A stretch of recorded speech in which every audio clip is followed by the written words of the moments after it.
Hi class, good afternoon. Class, hello. Class, good afternoon. Good afternoon. So class, good afternoon. I am your teacher for this afternoon. I am Justin Singway. And then our topic this afternoon is all about solar system. So class, before tayo mag-start, pwede mag-open ang camera? Hi, no, para makita na ko ang mga gwapo o gwapang ng mga dagpay sa akong mga students. So class, this afternoon, our lesson objectives, at the end of the lesson, the student should be able to, number one, identify and describe the difference between asteroids, meteors, and comets. Then number two, demonstrate curiosity and interest on asteroids, meteors, and comets by participating in a group discussion and asking at least one relevant question about the topic. Then number three is to perform simulation activity on the meteors.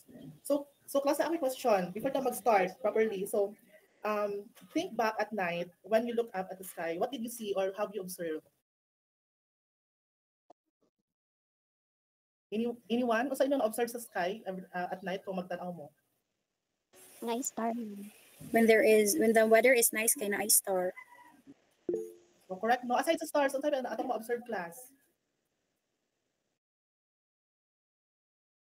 Aside from stars, we can also see moons. So sometimes, no, when we're lucky enough, we can see comets and then some falling stars. So class, when you observe or have saw a falling star, what have you tried to wish something? Not yet, sir. I haven't seen a meteor so far. So no, there are some few people lucky enough to observe a falling star or a falling object from the sky. So sometimes we since it's very unique or very seldom known, we try to believe in a saying that we try to wish in a falling star. So sometimes we believe that our wish may come true. So next slide, please. So what we observed now in the PPT, our solar system is full of wonders, not just planets, but all kinds of fascinating objects. Zooming and drifting. So what you can see, no? We can see star rocks, and then the planet Earth, and behind are the stars, the sun, stars, and then the falling comets. No, next slide. And then these potato-like shape are an asteroid.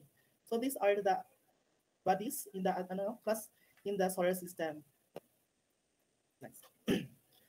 So class, I'll introduce you to the coding. So before, Code.org is a non-profit educational website that offers free coding lessons for K to 12 students. It's pre-designed to make learning computer science fun and engaging through visual programming, interactive puzzles, and game-based learning. So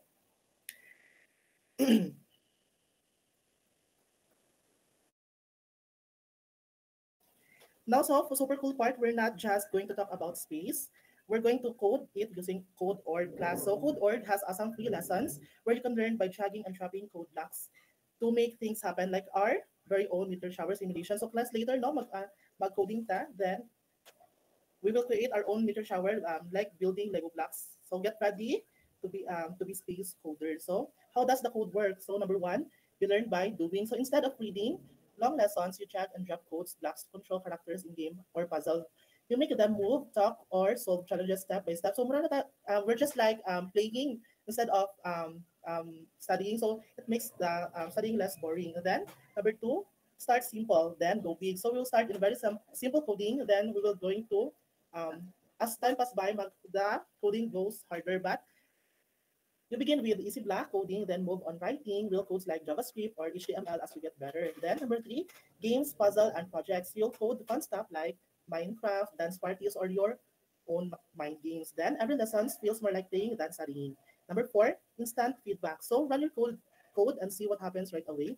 And if something doesn't work, you can fix it on the spot. And number five, track your progress. You can see how many lessons you have finished. So teachers can also see your progress and help you out now. And then next slide, please. So now we will start with our lesson. So asteroids class. So asteroids, next slide. So asteroids are small rocky objects that orbit the sun. So they usually found in the asteroid belt between Mars and Jupiter. They are remnants from the early formation of the solar system, typically irregular in shape and varied in size from few meters to hundreds of kilometers in diameter. So now asteroids sometimes look as big as a bus, sometimes like a potato, sometimes as big as a big building. So these asteroids are too small to be considered planets. No, so we have specific criteria in order to call a body of solar system to be called a planet. And then asteroids are mostly made of rock, metal, or a combination. Then the famous example of these are the Ceres. So the largest and also known classified as a dwarf planet. So next slide, please. So meteors. So meteors. A meteor is a streak of light you see in the sky when a piece of space debris. So these meteors are usually small rock particles. They came from bigger bodies, bigger solar bodies like um, fragment from asteroid or comet. So they usually enters Earth atmosphere and burns up due to the friction of our atmosphere. Then they are called usually shooting star or a falling star. But though they remember, meteors are not stars. So next is the object causing the meteors is usually, as what I have said, fragment from asteroid or comet. So bigger bodies of solar system. Next slide, please. So comets. Kinsa na nakatanaw og anime nga Kimi no Na who have already saw anime Kimi no Nawa or Your Name.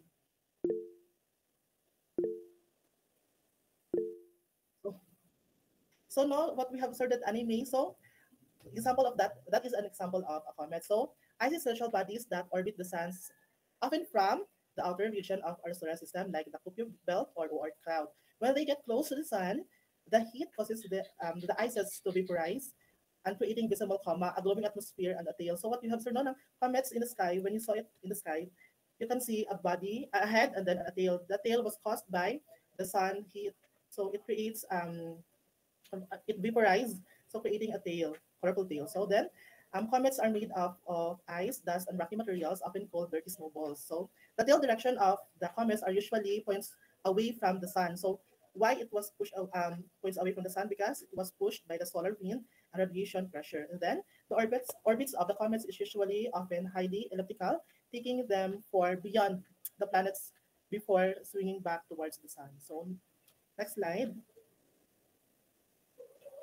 So class, mag-start na tag activity time. So let's proceed to the code.org.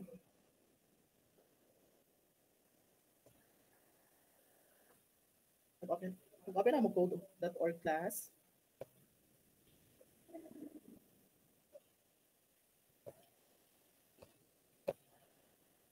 Since everyone nakasign in naman, no?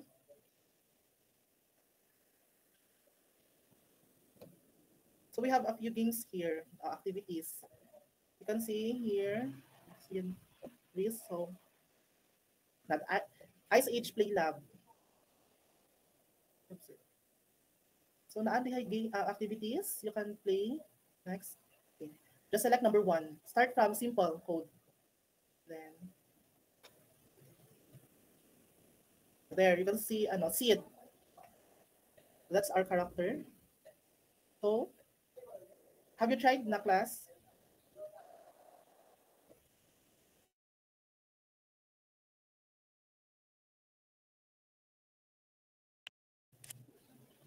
Example is like that.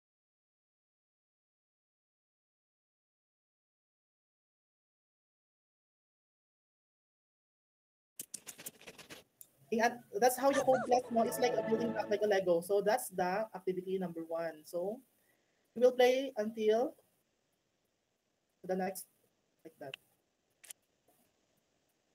Up to five activities.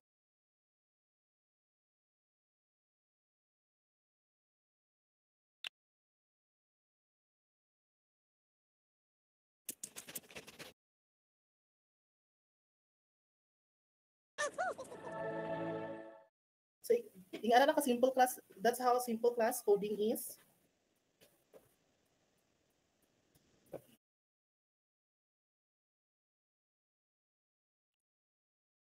So class, while doing this, we are monitoring your progress in activities. Just follow the instructions given by the game.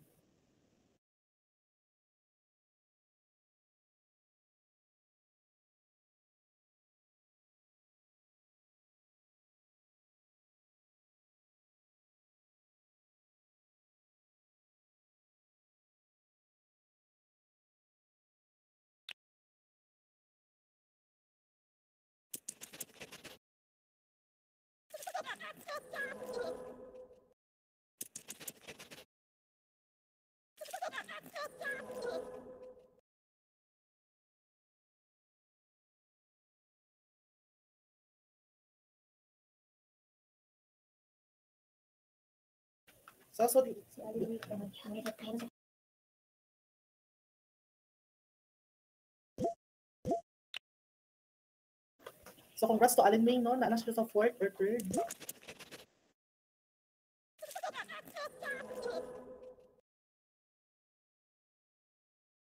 Until 5 rata class ha. Then we can continue then later.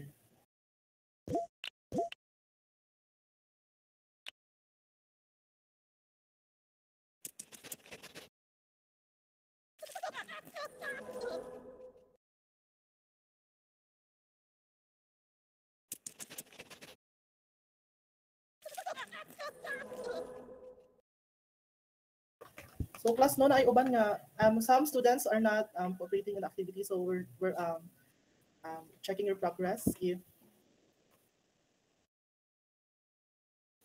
we're checking your progress in real time.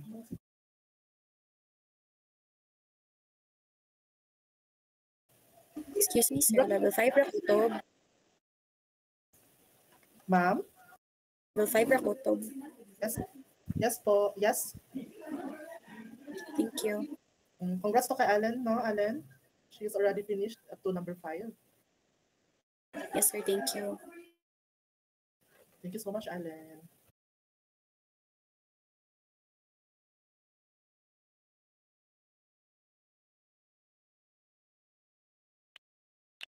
Just ask class now if you have difficulties or questions.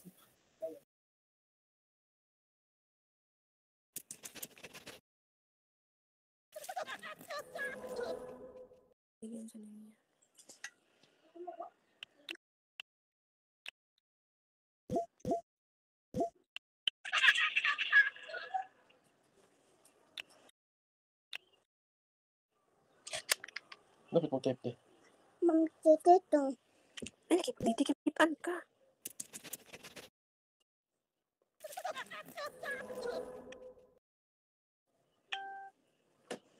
Natatawad mo na.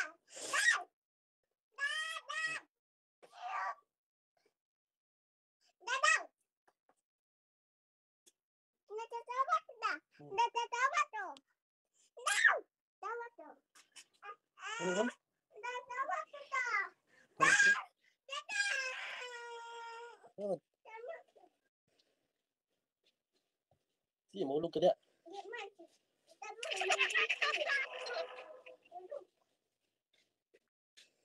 Dili naman isa dapitin. Minsan niniyak ko. No other doors. Ano system ano? Tutulog ka ba? Baba.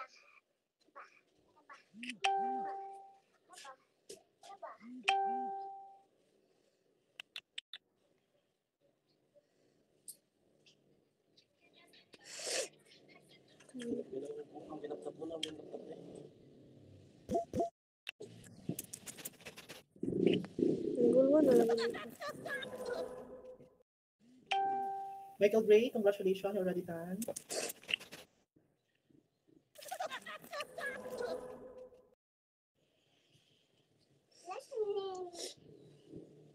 Ano na?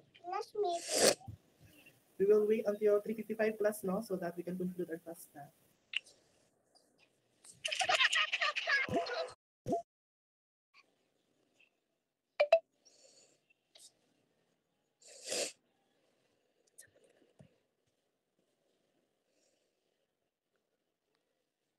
Huwag ko pang ilani. Kasi, Tatawad mo na. saan mo nakabulan mo? Ano sa'yo buto na? Then after 1 touches, after 2, Saba, abi! sige, manik. Klases mami mo ha. Wala kang takot. Wala ba ka na?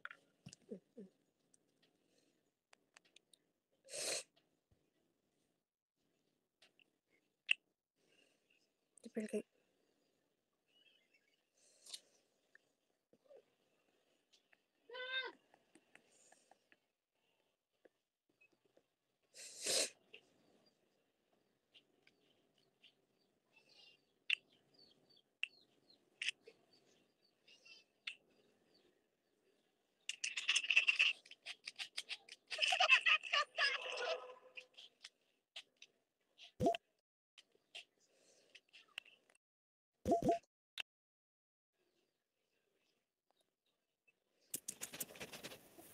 1 minute to go, class, no?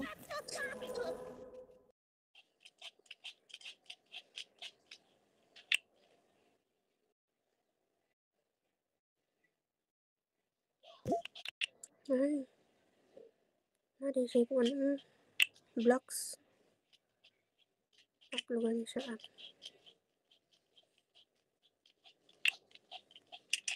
Naroon lang. Block. Ano siya mo siya block. Ano ba yun? Kanilip mo siya. So class, to those students na already done, have you enjoyed the activity? Yes. Thank you. Yes, sir. Oo, pa naman poste. Mana naman to? Wala na akong to. So what can you say about this activity, class? Did you find struggle, or simple? Sakto lang, sir.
So time's up na, class, no? So to those who have already finished and not finished, so we will conclude our class na.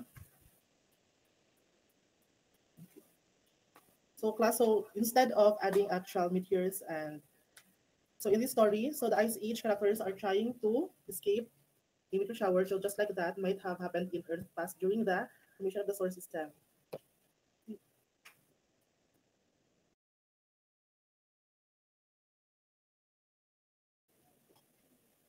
So class, you did all awesome work today. So not only did you learn what meteors, asteroid, and comets are, you brought them to life using coding.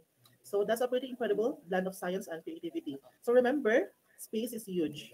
We've only just started exploring it, but every time you learn something new, you take one more step into that universe. Then keep asking questions, keep trying new things, and keep having fun. So we'll save our scratch project and add even more next time. So see you on the next space mission. So thank you, class. Thank you, sir. So class, no, mag-open og cam kay mag-screenshot me. We will take a screenshot of your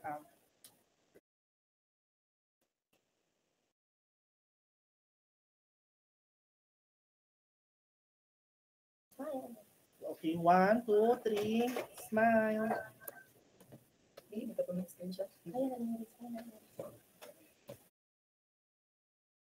Okay, class, thank you.